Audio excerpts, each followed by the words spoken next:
This is the Darshan Talks podcast, regulatory guy, irregular podcast with host Darshan Kulkarni. You can find the show on Twitter at Darshan Talks or the show's website at darshantalks.com. Hey everyone, welcome to another episode of Darshan Talks. We have Tia Lyles-Williams, who is an entrepreneur extraordinaire. And I'm really excited to have her because we're going to have some really interesting conversations. We discussed a few different topics, and we started off with, well, should we talk about the rise of companies in the Philadelphia area and the change in biotech, and we think that's a really interesting topic to talk about. But then we started talking a little bit about queer communities, and we started talking about the importance of representation. We started talking about diversity, and Tia and I ended up talking a little bit about what all of this means and how do you get people to have the right conversations and to show what's possible. And Tia was great, and she wanted to. She was open to having these conversations. So Tia, before we launch in, tell us a little bit about yourself. All right, so Tia Lyles-Williams, founder and CEO of Lucas Pi Bio, as well as our sister company called Heliplex. And then I have an overarching financial holding company called Goffman Bogart. So I say that all in once. And when you see that stuff on my LinkedIn profile, you don't think I started a whole bunch of companies. They're all related. Born in Gary, Indiana, raised in Houston, Texas for a majority of my life. By the time I did high school, we had moved to Atlanta, Georgia, specifically the suburb Marietta. And so I graduated from Wheeler High School. And then from there, didn't take too long. I was on my way to Howard right after I graduated that following August. So did my 4-year degree in biology at Howard University. At the same time, I had an internship with the Howard University Cancer Center. I was always doing something. I also did some type of spring break. I did something where it was like a med, doing the rounds with the medical students. So I got to saw surgeries, a whole lot of surgeries. And then also had an internship at NIH and at Walter Reed Army Institute of Research out in Silver Spring, the naval base. So I've been around a little bit. And then I took my first corporate job outside of a lab setting of those at Human Genome Sciences in Rockville, Maryland, that is now called GSK. I got sick, took a year off. When I got better, when I took the year off, I moved to Atlanta to stay with my parents for a year. It was a year on the nose. I had been living out of my parents' house all those years, so it was very difficult. In my, mid-20s, I think it was like 24, 25 to be going to live with my parents. So a year on the nose, once the doctor gave me the green light, I followed my friends to the LA area, and I was out there for around 7 to 8 years. And I ended up working for Amgen, Baxter, and Abbott Bioservices. So that was my first CDMO. And then from there, I took a job in New Hampshire for a year. We'll get to that topic as we talk about diversity at Lonza Biotech and Pharma. And then from there, I took my last job as an employee or contractor with Jazz Pharmaceuticals prior to starting Lucas Pi Bio. So that's where we at. Nearly, I think it's 20 years this year. I've been in this game from bench top to also recruiting patients for clinical trials, developing drug processes for the big manufacturing facilities and actually performing them and leading the team. And then also being the gatekeeper on the other side as a customer with Jazz Pharmaceuticals to decide which CDMO we wanted to work with and why.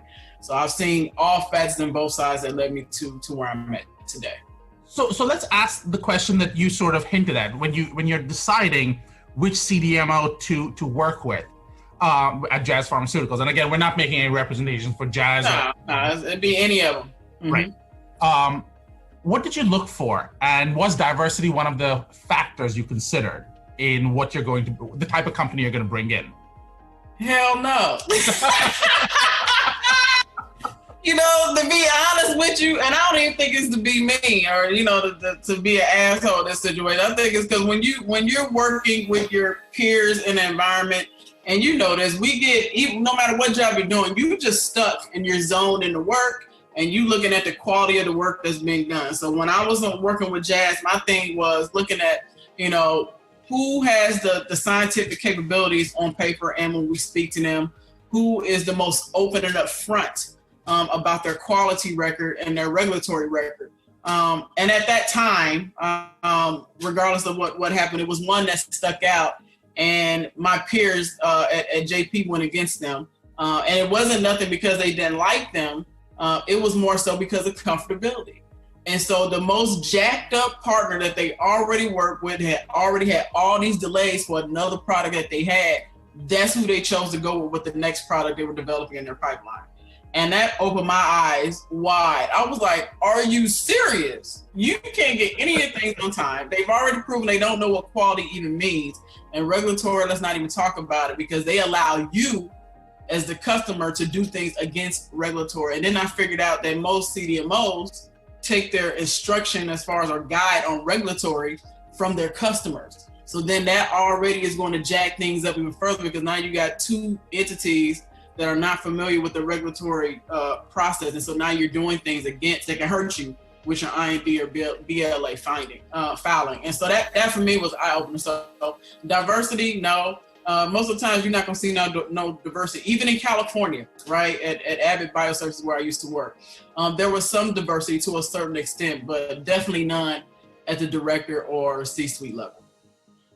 So I mean, that raises so many questions, and the first thing I'm thinking about, and I'll sort of throw a few at them because I just thought they were interesting. One of the most interesting things you said is that people choose people that they're comfortable with.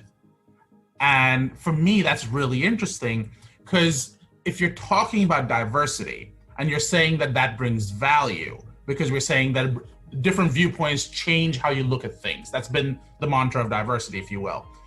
How do you combat the problem of, you know what, I have the scientific expertise, but I don't look like you, or I don't see the world in your way?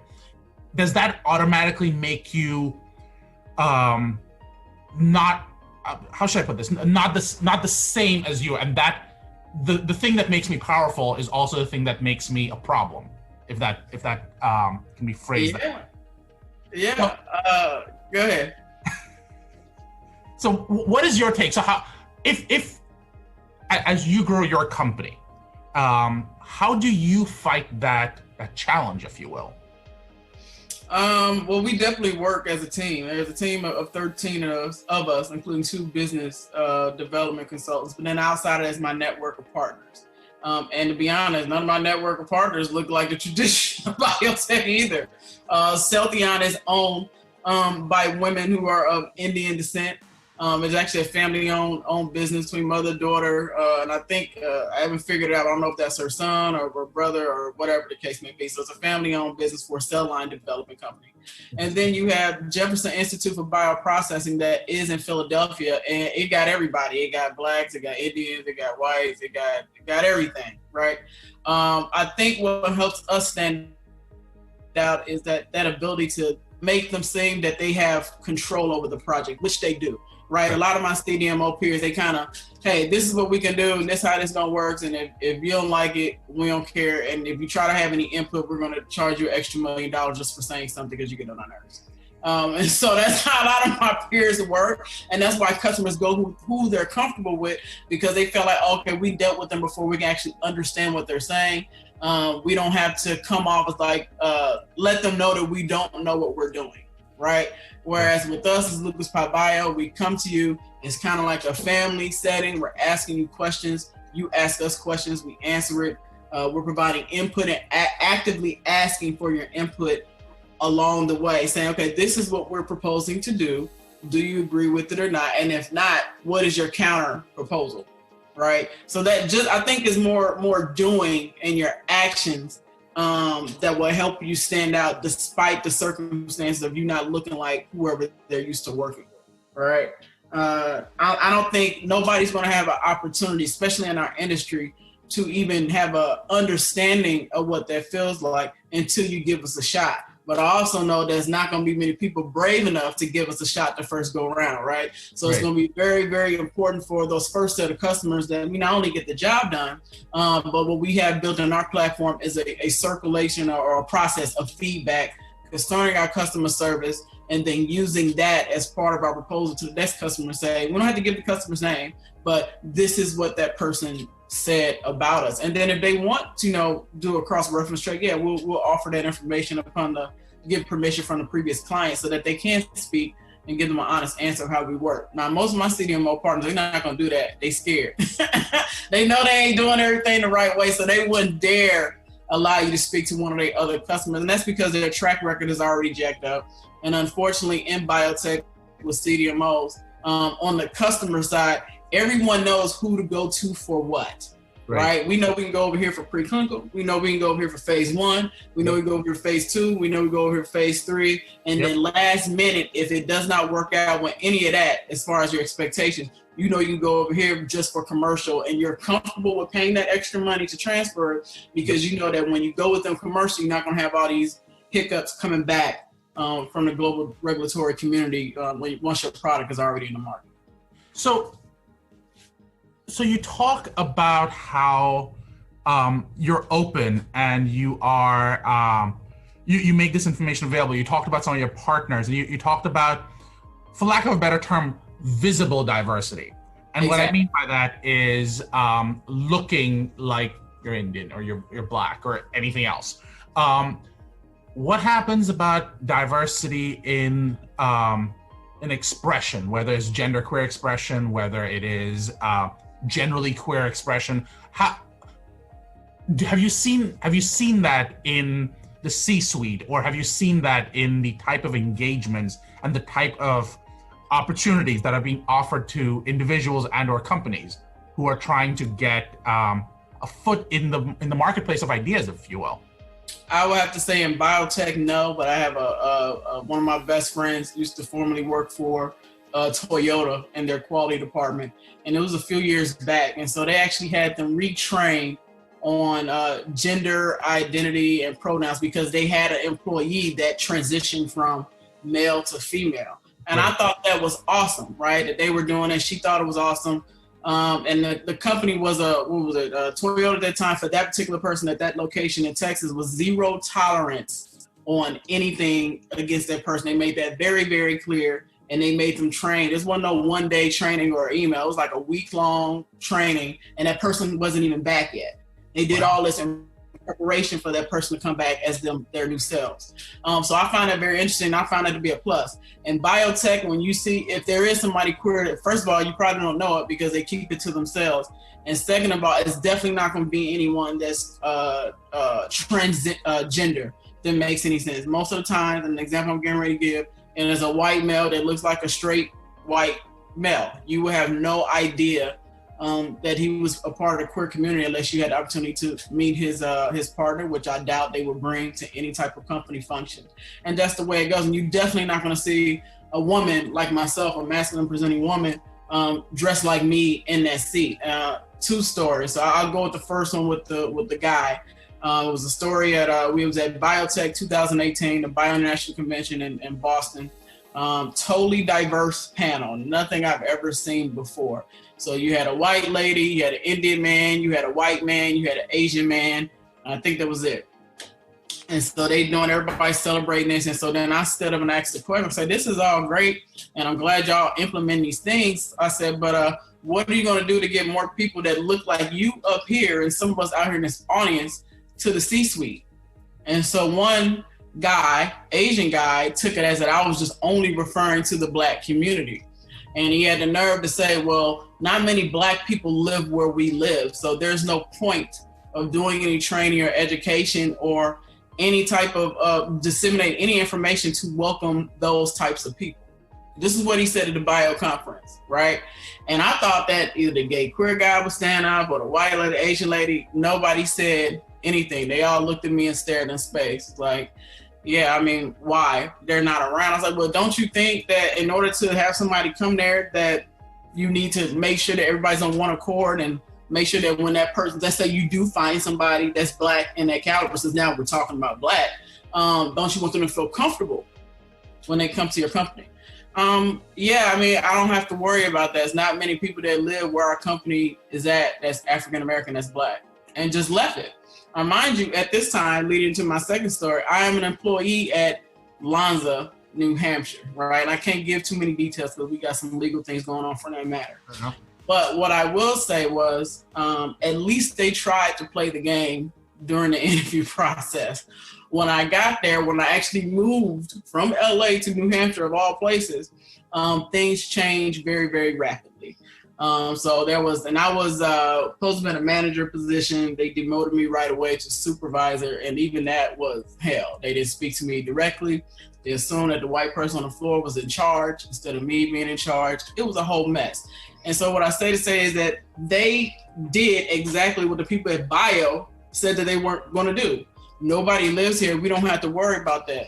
But the kicker is, in New Hampshire, even though not a lot of people live there, they drive from Boston or from Massachusetts or Connecticut or whatever they're living at. None of them were in leadership positions. They were all in sanitary, janitorial, or working down in the warehouse. And so to see me in my position where I was at, and I was just literally accidentally did a lateral move from the shit that they pulled, it still was a problem for me to be there. Not just because I was Black, but also because I was masculine presenting. Mind you, when I did my interview, I was in a full suit, 3-piece. So I wouldn't give you no indication that I was something that I was not. And right. Then when it came to meetings, I received feedback, folks didn't want to shake my hand, left me hanging. Or, the other feedback that I got when it came time for the review was that I wasn't, I did not look and present myself accordingly to be at certain meetings. That was for me. I did not present myself accordingly to be at certain meetings. I need to understand and be aware of the political climate in which these meetings are in. Interesting. And it's because the meetings I was at was in Csuite. They didn't want to pay me or give me the title, but they asked and would invite me to these meetings and use me in my platform, my ideas to build one of their facilities that they're building today. But because I didn't meet their standards I wasn't aware of my political climate in which I sat, then there was nothing they can do for me, and they purposely marked my performance review as such. Interesting. So let me ask you this question. Was that type of environment the reason you said, you know what, I'm going to start my own company? And that was partially, but the other one, the main one was, I got to get the fuck up out of here. You know what I mean? Like, if I can't be myself and I can't be comfortable, and one of the things with being in New Hampshire at that workplace, I can't really speak bad on the state of New Hampshire. But being at Lonza at workplace, you're being very, very overt that you don't like me for XYZ reason. You're stating it and you're doing it in your actions. So that doesn't make me comfortable of wanting to stay there, right? And then the other reason was, once I went to the contract position at Jazz, and although it was a contract position, there were things that happened that let me know that, okay, I've hit a ceiling, right? I got the senior manager title, I got part of the pay, but this is probably as far as I'm going to go, because one, I'm overqualified with a master's in regulatory science, bachelor's in biology, and then a business degree, master's in business, right? And then two, you don't want to see my Black face sitting there. So I make people uncomfortable simply by speaking the same jargon that we speak at work every day. Or I correct you in what you're assuming or what you're doing because of my education, and more important, my expertise, my experience. It's not that I just got this piece of paper that said, hey, I got a master's in regulatory. I only want that to confirm what I already knew. This is 20 years in the game. Right? Of going through regulatory audits with FDA, Europe, Japan, leading some of those audits on the manufacturing floor, all this stuff. And so then, because I say something that's in line with what we're doing, you get mad, you want to kick me out the meeting, and oh, by the way, you don't meet company standards for this role to be permanent. So we decided to go with somebody else. But I've already done the role for a year. Right. So all these things I kept saying, and then also with our peers, right? Just to be transparent, for real, you don't see a lot of masculine presenting women in these type of positions, even as a senior manager, right? Most of them, don't get mad. I'm just being straight up. Most of them are doing jobs as far as a athlete, actor, or hell, even a bouncer at a club or an Uber driver, something of that in that gig territory, right? You may see some lawyers, and you may see some doctors, but not many, right? And so this is a whole different territory to also let people who are kids who are fortunate enough to be themselves from the beginning to say, hey, okay, I don't have to do all these things. Here's a person right here that not only started a company, she started a biotech company. She's badass, she knows her shit, and she humble. I'm not gonna ever come to you on some hoity-toity unless I'm in a situation where I gotta do it, which this evening will be one of those situations, one of the meetings that I got, right? But that's to get the job done. But other than that, with interviews, stuff like this, I'm gonna always be myself. I may have on a hat, I may not, I may have on a suit, I may not, but any way you look at it, I'm gonna cut and dry, I'm gonna always be Tia. And so that needs to be expressed so they can see, okay, I'm not limited into what I can do. Right, even somebody would see somebody that the transgender employee that I talked about at Toyota.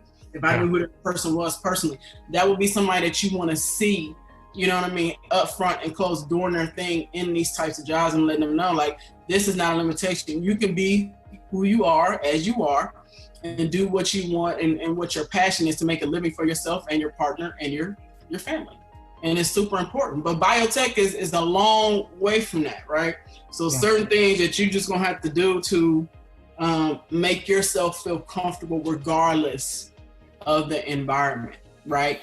And so to your point, yes, that's one of the reasons why I went on ahead and started my company, because I already figured out very quickly that I'm not gonna get any higher because of this.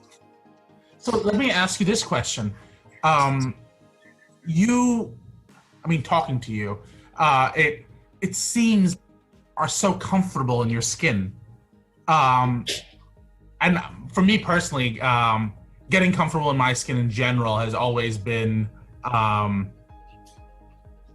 developing process, shall we say. And every time I felt like I got comfortable, I felt like my skin had to change all over again, and I had to sort of reevaluate myself. How long did it take you to become comfortable enough to go, this is who I am? I had a little advantage in that when I got to the point where I was ready to be out in myself, I actually did not come out until I was 30 years old, so not that long ago. But even in that process, again to that, I went to see a therapist and talked about it and got comfortable with it. And then the other thing that I had to my advantage was that the whole time I've been working in biotech, so nobody, if they did suspect something, they didn't tell me to my face, right? And then that whole time, because I was not out with it, I was able to get to a certain point. But when I got to, once I did come out, then it was like, okay, that's it. Exactly what you thought what happened, right? So that's what I said. I kind of cheated a little bit because I didn't come out till I was way older. And I had the help of a therapist. And then I had my circle of friends were very supportive. They didn't care. Like I said, some people already suspected anyway, sometimes without us even knowing what we are or who we are at the time. So is your advice to young kids that you need to accept the limitation? So there are three pieces of advice that could possibly come from this. So I'm trying to learn from you what you recommend. And again, this is just Tia's opinion. There are probably 100 different ways of doing this. Yeah, probably 100 different ones. But one piece of advice could be, do what Tia did, which is wait till you've played the game and then be who you are. And so that you aren't being shut out of opportunities because it seems like you probably would be. That's one option. Option two, be who you are the whole time. And the right opportunity will not be shut out because of who you are, or more appropriately, the right opportunity will present itself because of who you are. So that's option two. Or option three, the world needs to change. I'm going to say it's a mix of 2 and 3, right? Okay.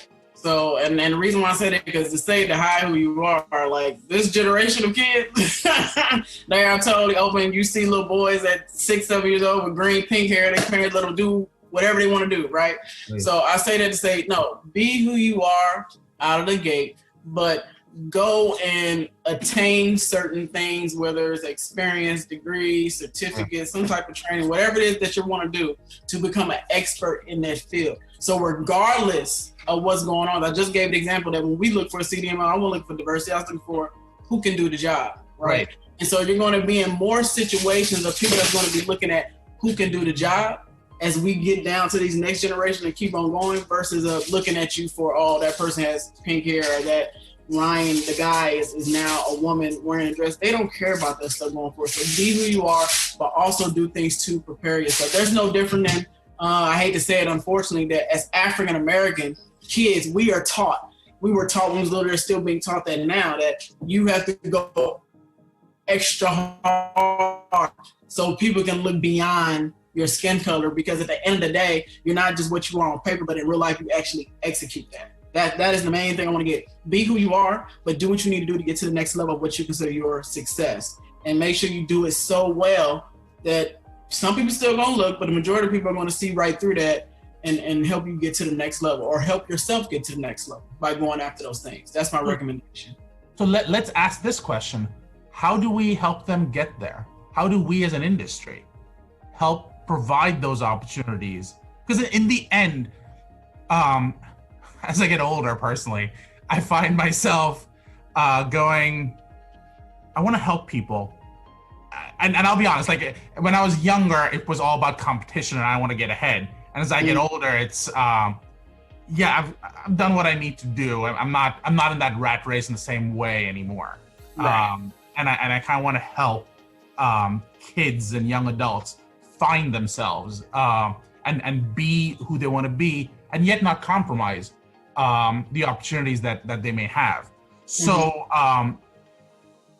have you ever given it any thought to how do you give back? Like, how do you sort of encourage individuals in the queer community to come out? And I don't mean come out, but I mean give them the opportunities that they be themselves. I would think that, even whether you're straight or queer, right? To work with kids and to really have a direct impact, you have to seek out those opportunities. You have to find somebody in network that got some type of community program, or maybe they teach at a school or whatever, to seek out those opportunities and make yourself available and known. And so as I go through this process, before, Lucas Pi is a lot of my place, I'm gonna circle back to it, but before then, I was always involved in community service. I was heavily involved with the Delta Sigma Theta sorority in California. I work with them a lot. I think I worked with them 3 years in a row, mentoring kids, doing their STEM programs, and just being like a big sister. So when I get a chance to do that, to come back around, once Lucas Pi is a little bit more on his feet and I can step away from it, I plan to do that. For Heliplex, that other platform. So Heliplex is the first commercial co-working space for life science startups and virtual biotech companies. And it's literally on steroids. So we give you a laptop, we're managing you per global regulatory requirements. We're calibrating and standardizing equipment and doing a single authorized use codes for everybody to use everything in the facility, right? So on top of that, though, we do want to do some community service. We're already in conversation with U City Science Center to do some things with them, not just workforce development for young adults, but also mentoring the kids and show them different things they can do. And so as I say, you have to seek out these opportunities yourself and just kind of make yourself available, or make it a part of your mission with your respective company or group to say, I want to actively participate in this arena.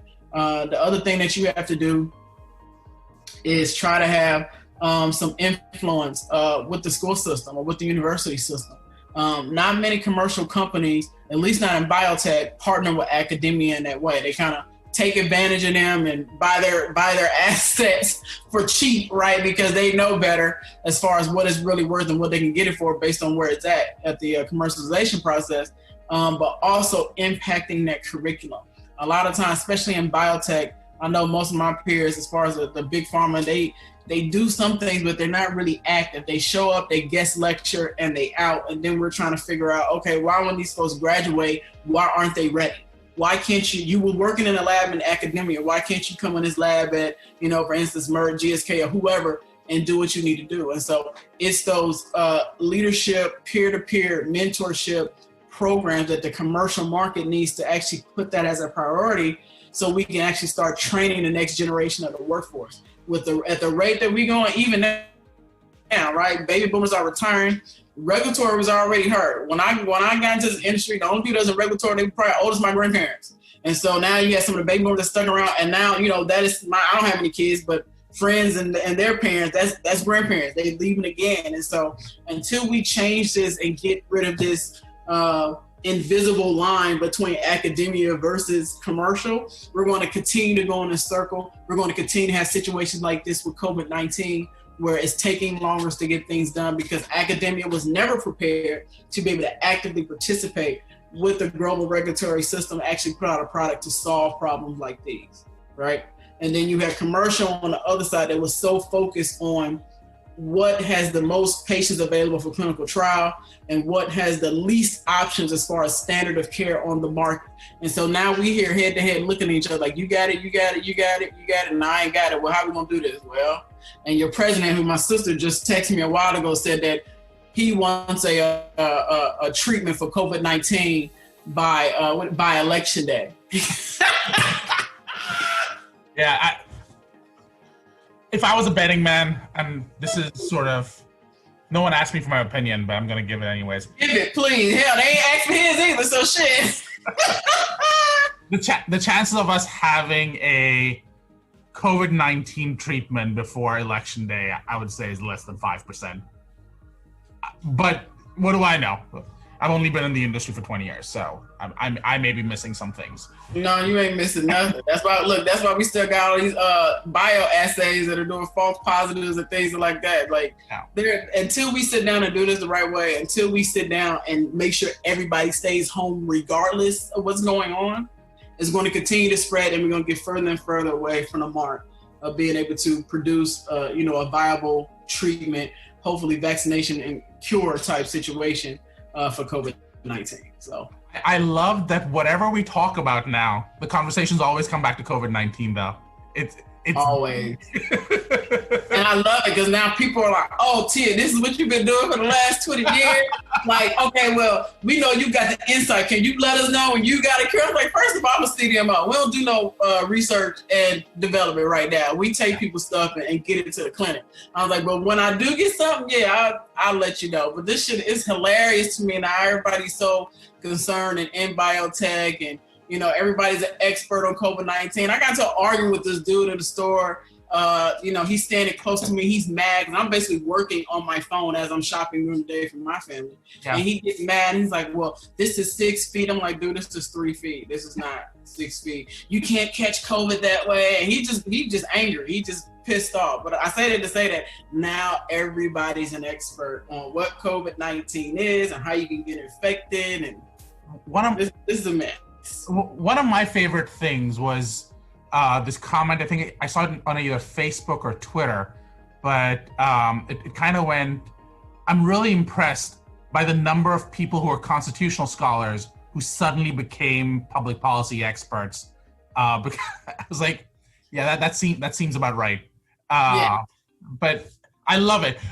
Tia, this was an incredible conversation. I would love to do more of these if you're open to it. Yes. Thank you so much for being on. All right. You have a good one. Oh, Tia, I meant to ask you, how can people reach you?